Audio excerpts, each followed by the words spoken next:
নমস্কার বন্ধুরা, নিউ রান্নাঘরে তোমাদের সবাইকে স্বাগত। বন্ধুরা, আমাদের অনেক সময় মিষ্টি খাওয়ার ইচ্ছে করে বা মিষ্টি বানাতেও হয়। বাড়িতে হঠাৎ করে কোনো অতিথি আসলে চট করে একটু মিষ্টি বানাতে হয়। তো সে অবস্থায় এই অল্প খরচের মধ্যে বা অল্প সময়ের মধ্যে কিন্তু বানিয়ে নিতে পারো দারুণ সুস্বাদু এই মিষ্টি রেসিপি। হ্যাঁ বন্ধুরা, এ হলো আটার তৈরি গোলাপ জামুন। বেশ নরম তুলতুলে হয় বন্ধুরা, আর খেতেও কিন্তু বেশ সুস্বাদু হয়। তো আটার গোলাপ জামুন বানানোর জন্য এখানে আমি নিয়ে নিয়েছি, দেখো, 1 বাটি আটা। তো এখানে আমি 1 বাটি আটা নিয়েছি, আর গ্যাসে একটি কড়া বসিয়ে দিয়েছি, তার মধ্যে দিয়ে দিলাম 1 চামচ ঘি। তো এবার ঘিয়ের মধ্যে আটাটাকে আমি একটুখানি ভাজি করে নেব, হালকা একটুখানি ভাজি করব। তাহলে কি হবে, আটার যে গন্ধটা সেটা থাকবে না, আর এই মিষ্টিটা বানালে মানে আটা থেকে কোনো গ্যাস অম্বল হবে না, বেশ ভালো লাগবে খেতে। তো চলো একটুখানি ঘিয়ের মধ্যে ভাজি করে নিই, তাহলে আটার ফ্লেভারটাও কিন্তু বেশ ভালো আসবে। তো দেখো বন্ধুরা, আমি হালকা ভাজি করে নিয়েছি। তো এবার আটাটাকে আমি একটি পাত্রে নামিয়ে নেব। তো বন্ধুরা, এখানে আমি একটি পাত্রে আটাটা নামিয়ে নিয়েছি, আর এটাকে ঠান্ডা করে নেব। তো এটা ঠান্ডা হতে থাক, ততক্ষণে আমি বসিয়ে দিলাম আরেকটি কড়া। এখানে দিয়ে দেব 1 বাটি চিনি। 1 বাটি চিনি দিলাম, আর দেব 1 বাটি জল। তো যে বাটির চিনি নিলাম সে বাটিরই জল নিলাম। তো এখানে আমি মিষ্টির যে রসটা হয়, যে শিরাটা, সেটা তৈরি করব। তো বেশি আমি ঘন করব না, আর জলটাও পরিমাণ মতো দিয়েছি। তো হালকা 2 মিনিটের মতো আমি এটাকে ফুটিয়ে নেব, তাহলেই কিন্তু শিরাটা রেডি হয়ে যাবে। আর দিয়ে দেব 3টে এলাচ। গোলাপ জামুনে এলাচের ফ্লেভারটা দারুণ আসে, তো তার জন্য এলাচ দিয়ে দিলাম। আর এবার দেখো, আটাটা কিন্তু ঠান্ডা হয়ে গেছে, দিয়ে দিলাম 2 চামচ ঘি। আর যে বাটির 1 বাটি আটা নিয়েছি সে বাটির হাফ বাটি নিয়ে নিয়েছি গুঁড়ো দুধ।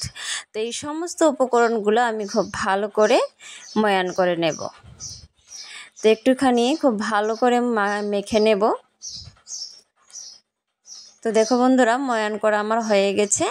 দেখো মুঠোর মধ্যে কিন্তু চলে আসছে। তো আমার আটাটা একদমই রেডি হয়ে গেছে। তো এবার আমি এর মধ্যে দুধ দিয়ে আটাটাকে ভালো করে মেখে নেব, একটি শক্ত ডোর মতো বানিয়ে নেব। তো আমি এভাবে একটু একটু করে দুধ দেব, দিয়ে আটাটাকে ভালো করে মেখে নেব।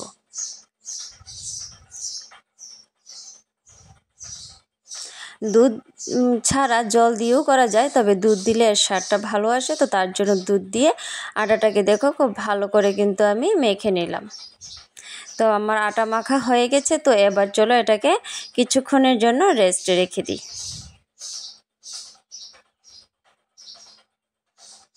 এটাকে কিছুক্ষণের জন্য রেস্টে রেখে দিই। আর এদিকে দেখো, আমার মিষ্টির যে শিরাটা সেটা কিন্তু একদমই রেডি হয়ে গেছে। তো এবার দেখিয়ে দিচ্ছি কেমন হয়েছে এটা।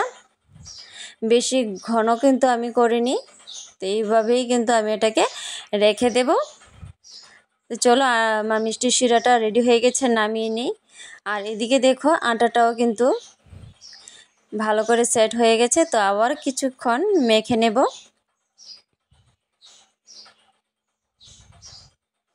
তো আবার কিছুক্ষণ আমি এটাকে ভালো করে মেখে নিলাম। এবার একটু একটু করে নেব আর গোলাপ জামুনের শেপ দিয়ে দেব। খুবই সিম্পল বন্ধুরা, এই রেসিপিটা খুব সাধারণভাবে বানানো যায়, খুব অল্প সময়ের মধ্যে, আর খেতে কিন্তু অবশ্যই সুস্বাদু হয়। আর মানে খুব অল্প খরচের মধ্যেও কিন্তু এই মিষ্টিটা বানানো যায়। তো দেখো, এভাবে আমি গোল গোল করে, যেমন তোমাদের ইচ্ছা তো সেরকমভাবে তোমরা কিন্তু এর শেপটা দিতে পারো। তো আমি এভাবে করলাম। তো চলো, এভাবেই কিন্তু সমস্ত মিষ্টিগুলো বানিয়ে নেব। আর এই মিষ্টিটা বানানো খুব সোজা, যে কেউ কিন্তু এই মিষ্টিটা খুব তাড়াতাড়ি, খুব চটজলদি বাড়িতে বানিয়ে নিতে পারবে। তো দেখো বন্ধুরা, আরেকটি মিষ্টি কিন্তু আমার রেডি হয়ে গেছে। তো এভাবেই সমস্ত মিষ্টিগুলো আমার বানিয়ে নিয়েছি। দেখো বন্ধুরা, মিষ্টিগুলো রেডি হয়ে গেছে। তো চলো ভেজে নিই। তো এখানে আমি তেল গরম করে নিয়েছি। তো এবার মিষ্টিগুলো দিয়ে দেব। তো একে একে সমস্ত মিষ্টিগুলো আমি দিয়ে দেব।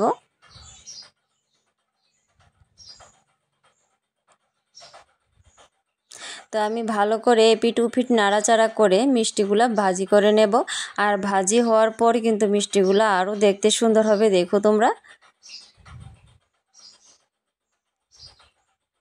তো দেখো বন্ধুরা, মিষ্টিগুলো আমার ভাজি করা হয়ে গেছে আর দেখতে কতটা সুন্দর লাগছে। তো দেখো বন্ধুরা, দেখেই কিন্তু খুব ভালো লাগছে মিষ্টিগুলা।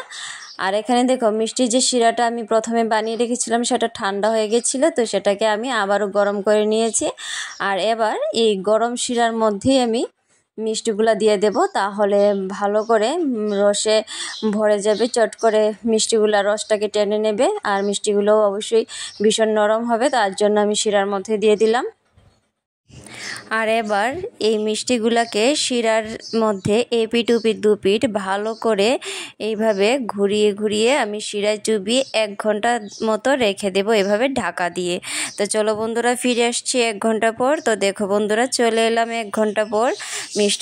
মিষ্টির রসটাকে কিভাবে শুষে নিয়েছে তোমরা দেখতেই পারছো। আর মিষ্টিগুলো কিন্তু অবশ্যই সুস্বাদু হয়েছে। আর রসটাও মানে শুষে নিয়েছে, মানে খুব নরম হয়েছে।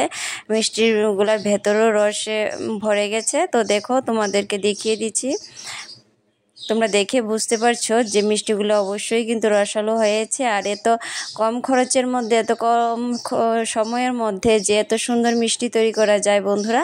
তো আটা দিয়ে এরকমভাবে একবার মিষ্টি বানিয়ে দেখো, গোলাপ জামুন তৈরি করে দেখো, খুব ভালো লাগবে। তো দেখো বন্ধুরা, একটা তোমাদের ভেঙে দেখাচ্ছি, খুব সুন্দর হয়েছে কিন্তু মিষ্টিগুলো দেখতে খুবই নরম হয়েছে, দেখিয়ে বুঝতে পারছো। তো দেখো কি সুন্দর হয়েছে মিষ্টিগুলো, আর খেতে অবশ্যই সুস্বাদু। তো আমার আজকের এই রেসিপিটি যদি তোমাদের ভালো লেগে থাকে অবশ্যই লাইক কমেন্ট শেয়ার করো, আর আমার চ্যানেলটিকে সাবস্ক্রাইব করে আমার পাশে থেকো। ধন্যবাদ।